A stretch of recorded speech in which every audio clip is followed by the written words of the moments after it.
Welcome to Cultivate Leadership Project. I am your host, Sam Iscabel. I hope that this episode finds you well during this testing time in the United States and all around the world. Just remember, wash your hands and keep your distance. It's crazy to think that when we hear this video later, it's only going to be a memory. But I hope that this video or this show kind of encourages you today. You know, I follow a lot of leadership things, I read a lot of leadership books, and Founder on Instagram, they always put, just cool things that kind of have to do with leadership and doing more, doing better. And so today they had an interesting one. They named it Billionaire Advice from Elon Musk. Now he he is turning out to be right about a lot of things. And because of where he is and what he does and how he does it, he gets a lot of criticism because it's easy to criticize something or someone that's so far ahead of their time, right? And that's where he seems to find himself. And a lot of leaders, they're ahead in their thinking. Maybe they're introducing a new way to lead, a new way to communicate or manage, you name it. And in the beginning, when you are leading and you're alone, it's hard, but it's very easy for people to criticize you and pick out things and say, well, this is the way it's done. This is the way it has been done. It works well and it makes sense. But the only way that we grow, the only way that we can do new and amazing things, there has to be a trailblazer or a pioneer setting the path. And also, you hear barking. I'm actually doing this show outside this evening, and it's a bit fresh, but it's kind of nice. You know, we've been in the house, isolated, and it's a bit difficult. So it's nice to be out. So if you hear some sounds from some cars or dogs or whatever, no worries. I'm just getting some fresh air. And so they have a list of 6 things that kind of represent the way that Elon Musk does things. And so I wanted to share them with you with a little bit of cultivate leadership salt sprinkled on top of it. Okay, so the first one is this. It says reading. Elon Musk loves to read. It says read often and read to learn. And so there is reading to entertain yourself. There's reading like a magazine or a fiction book, but even fiction books have little wisdom and knowledge in them. But whenever you're trying to understand a process, maybe you read a book about process or management, you read a book about management, or let's say you're a leader, but you want to manage teams well, so you read a book that speaks specifically about teams. And so reading is the first one. And so read often and read to learn. Just look around where you're at right now. How many books are in front of you, right? How many books have you read this year? This is a new year, 2020.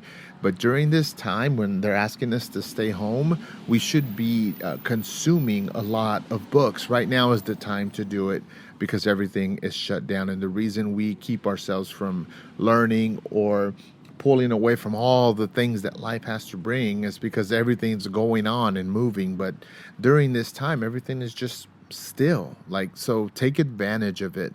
Every year, I buy at least, I don't know, 25 to 30 books. And that's a little bit. Trust me, that is a little bit. But I do buy a lot of books still, but I buy a lot of audiobooks as well. I listen to a lot of specific talks, podcasts that speak about specific things, right? Not just general things, but I do that. So I do love this advice, and I keep hearing it over and over from many leaders and successful people. Reading is crucial. So get started. Maybe you've waited to now to kind of get motivated. Well, now's the time. Number 2, risk taking. Take risk when you can before life gets in the way.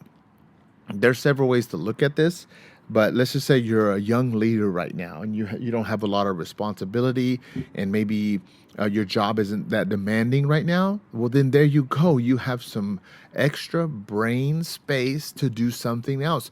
Maybe you can afford to invest your money in something and lose it, and you don't have a house or a family or insurance payments or you name it, a ton of things that just come as you get older.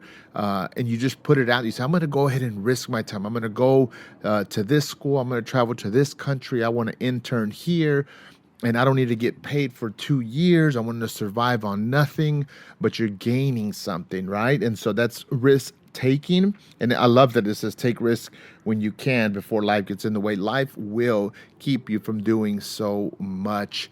I've started stepping into my leadership here as I started getting older, but I have a lot of responsibility that I have to meet. And so it hasn't been so easy. If I would have stepped into it a lot younger, I could have done a lot more and traveled, talked to more people, and just extended myself on a lot less. But I didn't take a lot of risk when I was young because I wasn't enlightened per se.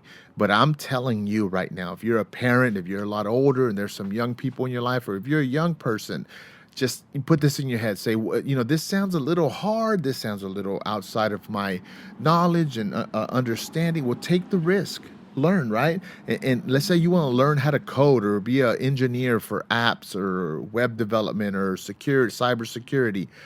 Take a risk. Go spend all the money you have on a course or all the money you have on books. Sit down for a week and read it. Just take risk, right? Apply for take a job that pays a lot less than a job that pays more, but doesn't track towards what you want to do long term. Take that risk. And Elon Musk is a great example of taking risk. And now he literally is a spaceman. Someone said the other day, the guy from Iron Man, Tony Stark. Anyways, leading. CLP believes in leadership. So here he says, this is number 3, leading. Don't be a trend follower. Be a trend setter. So the easiest and funniest way that I can describe this is, when you buy clothes, are you breaking new ground, or do you look like the most famous person? Is someone else setting the fashion trends that you're wearing? And that's just to give you a visual picture. But this also applies to, like I said in the beginning, the way you lead, communicate, manage, your leadership style. All of those things could be you could be doing it a new way. If you hear about the Google offices, they're like comfortable, open spaces. There's foosball tables, and there's different ways to be creative and interact with people. Well, that was new when they first started. And then now it's like everyone is copying that. They set the trend. They weren't copying. It's fine to copy certain things. There's good practices, and you're gonna need it as you're trending or as you're trend setting. There's gonna be a lot of things within your organization or team that are already good practices that people are following, and that's fine. But try to innovate. Try to do something new, even if it's a small thing or just a part of the whole big thing. Just do it. It helps you think, it helps you grow, and it inspires those around you as well. All right, number 4, positivity. This is so important in a leader's life, or in someone who's becoming a leader. And it says, find the good in what you do. This applies to whether you're having a hard time, whether Elon Musk has lost a lot of money in certain things, and people throw so many negative rocks at him, and he has to dodge them right and left. But he keeps moving forward. His mind is somewhere else. His mind is, I can make a change. I can break into a new industry. This will make the future better. The future will catch up to me. I'm doing this for a bigger purpose. And, that's positivity. And I know that's hard for some of us, but I want to encourage you to find the good in what you do. But that has to do with you believing in yourself.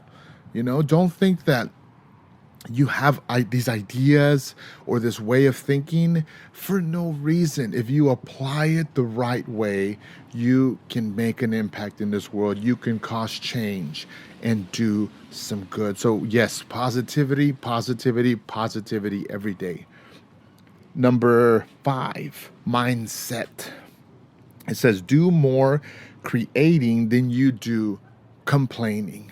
Oh my goodness. Complaining is easy. You're judging something that has already happened, or you're judging something that someone else has done. But whenever you're creating, you sit down, you focus, you're testing new things. And when the finished product is done, get out of here. That changes the way that you think. And the more that you tinker and mess with things, your mindset is trained to be able to problem solve, to be able to set goals, to be able to understand the way things work. Because at the end of the day, it's not about just making something. The value is in knowing how something works. And so that mindset that Elon Musk talks about, you can just see it all the way from his flamethrower, from Tesla, from the electric cars and the way they interact, and all of that is mindset, man. I mean, he is in it 100%. So do more creating than you do complaining. So here's a little something you can do. If you complain, let's say, because it's easy, we all do it. I'm not saying that, I'm not trying to sound better or say anyone is outside of that. And so when you complain, maybe just make a mark and say, oh man, I complained a few times today, maybe 5 or 6 times today about traffic, about my job or my boss or whatever. And you say, okay, I complained about 5 times today. I'm going to double that in creating something, right? I'm going to counter those things by creating something. So it might even be a big idea. It might even be a poem. It might even be a drawing. It doesn't matter. Counter those complaints with creating. The last one, number 6, preparation. Plan for success, but be prepared to fail. I can't imagine how many times Elon Musk has failed to create beautiful cars and ships, and it took a lot of failure, but those failures weren't what was motivating him, because if it was, he would have quit like so many people that we know. Failure is tough. I'm not saying that it's easy. It is testing, and when you're in charge and when you're leading, that failure falls on you, and that makes it harder to swallow.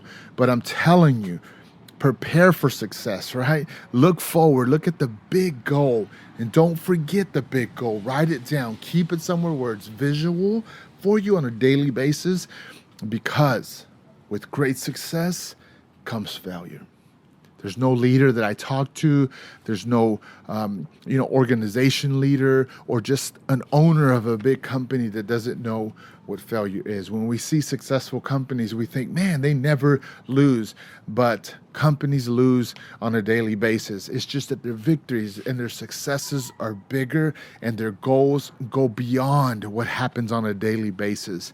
And so, I hope that these 6 things speak to you today and motivate you.